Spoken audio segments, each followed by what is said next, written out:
Uncle said to dig the garden. My husband fell into a coma after being stabbed by a random attacker. During his hospitalization, my 4-year-old niece came to visit and suddenly said that.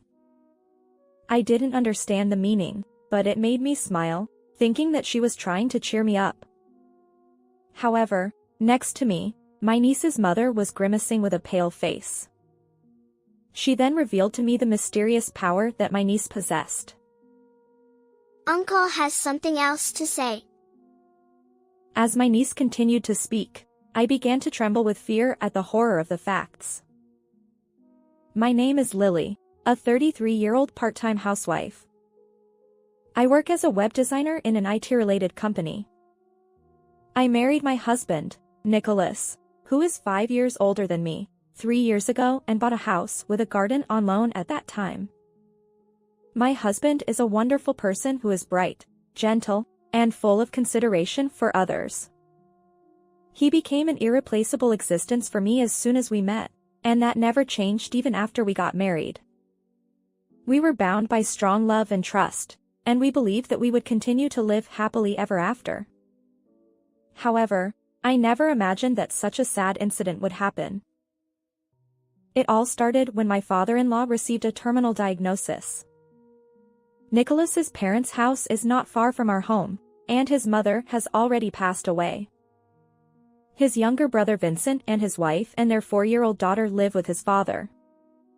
His father runs a relatively large company in the area, and Vincent serves as vice president as the next successor. My husband and I were deeply shaken by this major event involving his father. However, the person himself was very calm, as if he had already made up his mind. Then, my father-in-law asked Nicholas to join his company and support Vincent. However, it was none other than Vincent who objected. What are you talking about now? Isn't my brother someone who left home 20 years ago? Caught between his dissatisfied younger brother and his father who wanted his sons to help each other, my husband was in a difficult position. Vincent, who was always praised by Nicholas as being more talented than him, was an intellectual who graduated from a top university as a child prodigy. However, to be honest, I was a little uncomfortable with Vincent. While Nicholas was bright and cheerful, Vincent was nervous and cold. I felt a heavy atmosphere around him that kept people away. According to what I heard from relatives I became friends with after marriage, it seems that Vincent had been jealous of Nicholas, who was liked by everyone since childhood. Nicholas also seemed to feel suffocated by his relationship with Vincent, who was always openly competitive with him. My father-in-law and his employees at his company also wanted Nicholas to be his successor, but Nicholas decided to look for a job at another company during his university days. It seems that he withdrew himself to hand over the family business to Vincent. However, Vincent has been unilaterally hostile to Nicholas, who is a presence that stimulates his childhood complex. Also, I am concerned about Vincent's wife Paisley and their 4-year-old daughter Abby, who always seem to be afraid of him. I noticed this about half a year ago when there was a family gathering at my parents-in-law's house.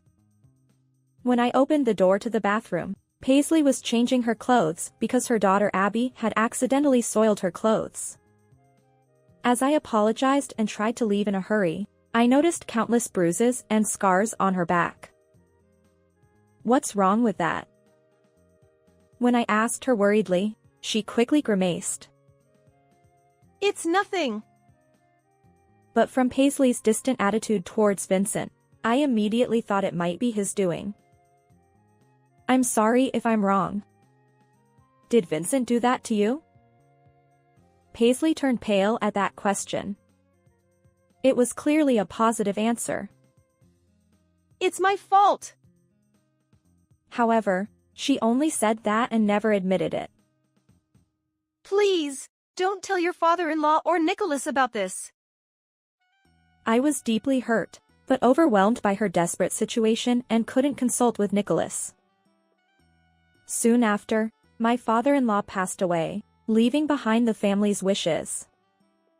Nicholas decided to join his father's company to carry on his father's will.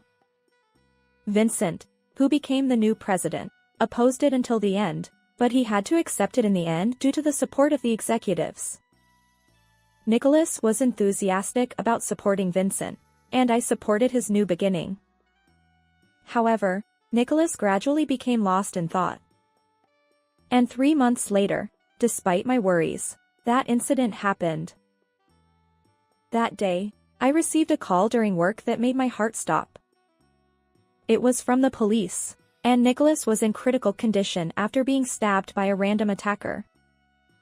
The scene was on a deserted street near his company, and the perpetrator fled and was missing. I rushed to the hospital in a panic, and Nicholas was in a critical condition, although he survived.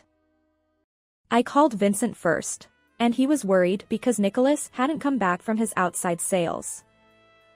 After that, company employees and several relatives came to the hospital one after another, but Vincent and Paisley were not among them. Oh, Nicholas!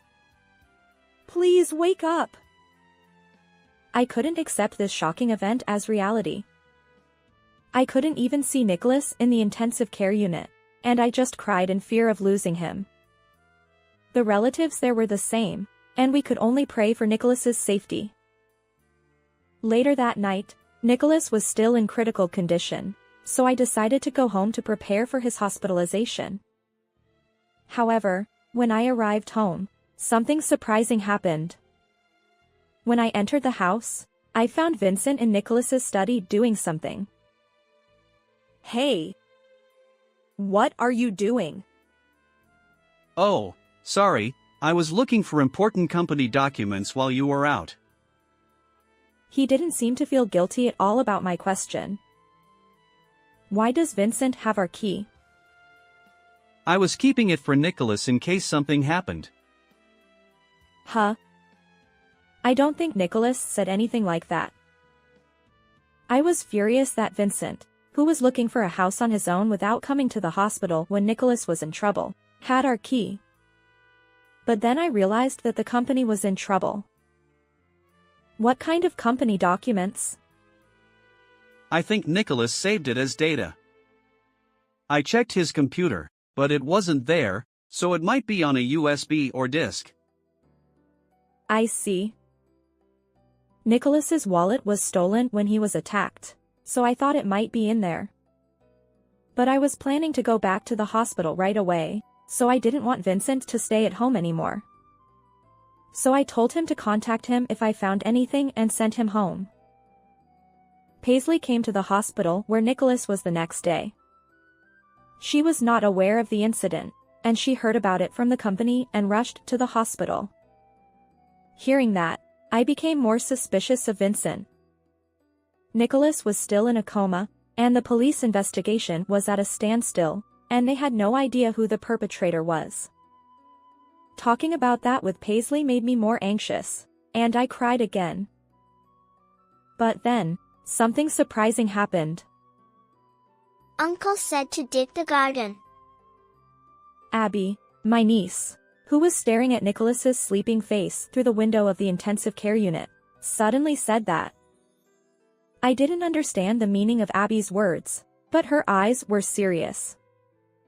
I smiled, feeling her concern for Nicholas and me. Thank you, Abby. As I smiled and let it go, I looked at Paisley's face for help on what to say to Abby, and I was surprised to see her face turn pale. Lily, please listen without being surprised. Actually, Abby has a mysterious power. Paisley's story was hard to believe at first. Abby's mysterious power is the ability to sense changes in blood relatives. She realized this about half a year ago. Grandpa has something bad in his stomach. Paisley didn't understand Abby's sudden words and laughed it off like I did a few minutes ago. However, she was shocked when her father-in-law's illness was discovered shortly thereafter. And a few days later, she faced an event that changed her doubts into certainty. Mom, did Dad hit you yesterday? Abby spoke of something only Paisley could know, Vincent is a dishonest person who hits invisible parts of her body instead of her face, so it's rarely noticed by others. Abby's power has been getting stronger day by day, and she has become able to predict it every time. That's scary. I don't know what to say, I said, staring at Abby's face in surprise. Then she looked at me with a more meaningful look. Uncle has something else to say. Then, the words spoken by Abby were something completely unexpected. I can't believe such a terrible thing happened. I trembled with shock at the cruelty of the shocking truth. After that, I went back home and dug up the olive tree in the garden that Abby had taught me. As expected, a candy can wrapped in a plastic bag came out from there. Abby was right after all. I opened the lid of the can and checked the contents. It wasn't candy, but something important that Nicholas had hidden. And it told me why he had suffered so much. This is terrible. To hurt my precious Nicholas for something like this. Eventually, my sadness turned into intense anger, and I decided not to forgive the perpetrator. That night, I called a person who knew the truth about the incident to my house and said, "I have something to tell you. I'll ask you straight. You're the one who stabbed Nicholas, aren't you?"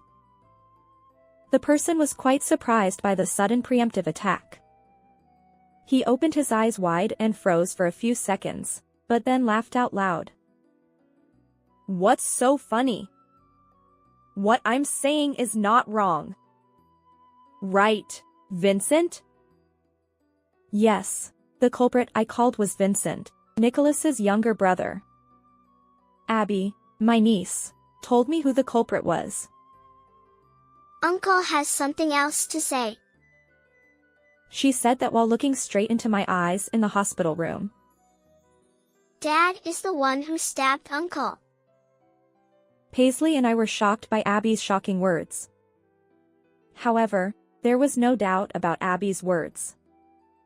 Because Paisley didn't explain the incident to Abby, she only told her that Nicholas was sick and sleeping. However, Vincent didn't flinch at my story and smiled defiantly. Ridiculous. Abby is only 4 years old. How can you take a child's story seriously? Vincent, you don't care about your family, so you don't know, but Abby has a mysterious power. Hey, stop joking. I won't be accused of being the culprit based on such an occult story. It's true. Abby predicted my father-in-law's illness. And you hit Paisley every day. Vincent was momentarily surprised by my last words, but then he returned to his expression and laughed down his nose. That's ridiculous. Then where were you at the time of the incident? I was at the company all day. Vincent answered confidently, but I knew it was a lie. After Abby's story, I was convinced that Vincent was the culprit. So I contacted one of the executives of my husband's company to confirm. Then it turned out that Vincent, who had behaved as if he were at the company, had been out all day. So what? Yesterday, I was visiting clients alone from the morning. But there's no need to explain that when Nicholas is in trouble. Then who is the client? Explain step by step where you went. Vincent sighed heavily. Stop it already. It's too rough to accuse me of being the culprit without evidence. If you insult me anymore, I'll sue you for defamation. Then he laughed at me with a relaxed look and turned his back. Wait a minute. Can you say that even after seeing this? Vincent, who turned around at my call, opened his eyes wide the next moment. This is what you were looking for, right? What was in my hand was a USB memory and an IC recorder. It was something I took out of a candy can Nicholas buried in the garden. Hey! Where did you find that? Surprised? Abby told me where it was. But I was surprised when I checked the contents. I never thought that you, the president, would do such a thing. What? Did you open it? Of course. It's important evidence that Nicholas went out of his way to bury in the garden. I then operated the IC recorder in my hand and played back the audio data. Vincent's voice requesting money as a reward for ordering a large amount from a trading partner flowed out from there. That's not all. You embezzled the company's money too, didn't you? There is a lot of evidence in the USB, such as secret account balances and evidence data like hidden account books. I had told the executive of the company that Nicholas trusted that these things had been found. Then he told me that Nicholas had collected evidence of Vincent's misconduct and was planning to demand his dismissal as president at the next board meeting. Nicholas probably warned you directly. But Vincent didn't listen to Nicholas and tried to get the evidence back. That's why Nicholas went out of his way to hide it there. Vincent, who was confronted with evidence of misconduct, was no longer relaxed. He turned pale and trembled nervously. I'm going to show this data to the police. Then they will investigate Vincent's actions in more detail. I think they will find evidence that you are the culprit soon. Shut up. I won't let you do that. The next moment, Vincent revealed his true nature and lunged at the evidence in my hand.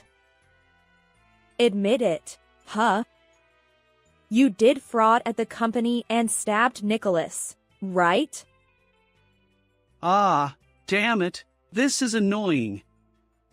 Yes. I did it! He finally confessed as he glared at me with a devilish expression, while I dodged him nimbly. Why? Why did you do such a horrible thing to Nicholas? Nicholas always cared about you, didn't he? Shut up. I hated his hypocritical attitude all along. Please, turn yourself in. Huh? Are you kidding me? Vincent's eyes bulged and he loosened his necktie, as he stepped closer and closer to me. Hey, what are you going to do? Now that it's come to this, I'll send you to heaven too. Nicholas won't survive anyway. You'll be so desperate that you'll follow him. Stop it. Don't add more sins. Shut up. You bastard. Just die already. Vincent quickly circled behind me and put me in a chokehold, then wrapped his necktie around my neck and tried to tighten it all at once. That's enough. But at that moment, the closet door in the room suddenly opened, and Paisley, who had been hiding inside, jumped out. How long have you been there? I've been there all along. To record all your evil deeds. She said that and showed Vincent the video camera she had in her hand. Paisley, who had heard the identity of the culprit from Abby with me at the hospital, left Abby at the executive's house and offered to help me. Paisley, you bastard. Do you know what will happen if you defy me? Vincent changed his target from me to Paisley and tried to pounce on her. But before him, I quickly stuck out my foot and he stumbled and fell over. He hit his knee on the corner of the table and curled up in pain. Damn it! You all are getting in my way. I'll send you both to the other world. Vincent was completely out of his mind and tried to get up unsteadily. But then, the siren of a police car could be heard from afar. Hey! Paisley! Do you know what will happen if you go against me? Of course I did. I'm not going to let you do whatever you want to me anymore. You're kidding, right? If I get arrested, you and Abby will be homeless. Too bad for you. I've been putting up with you for Abby's sake, but I've always hated you. And you're not the kind of father Abby needs anymore. Don't say that. I love you. Vincent was completely bewildered by Paisley's unusually strong attitude and couldn't hide his panic. He still tried to coax her, but he was rejected and lost his composure. He turned to me and changed his attitude completely, and suddenly apologized. Please forgive me. I'll pay you as much money as you want. Just let me go. What? Are you kidding me?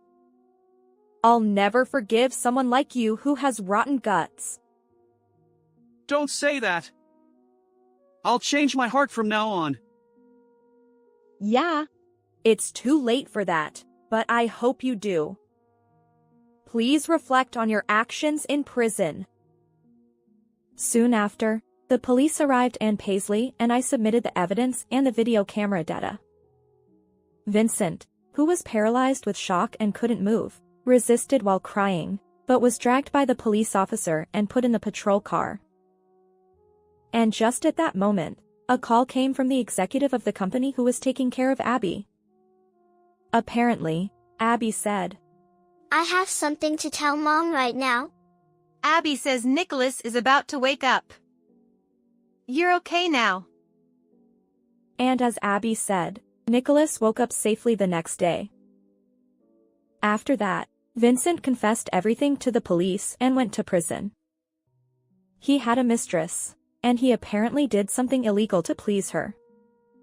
Paisley divorced Vincent and claimed $30,000 in damages, $100,000 in child support for Abby, and another $20,000 from his mistress. I also demanded $20,000 in compensation for Nicholas's incident. Vincent ended up selling the house he inherited from his father, and used all of it to pay for the damages, and became penniless. On the other hand, Nicholas recovered quickly and became the president of the company. We are bound by a stronger bond than ever and live happily. Paisley worked at Nicholas's company while raising Abby. My husband and I decided to support the two of them who helped us from now on. How did you like this story? Please subscribe to the channel. See you in the next video.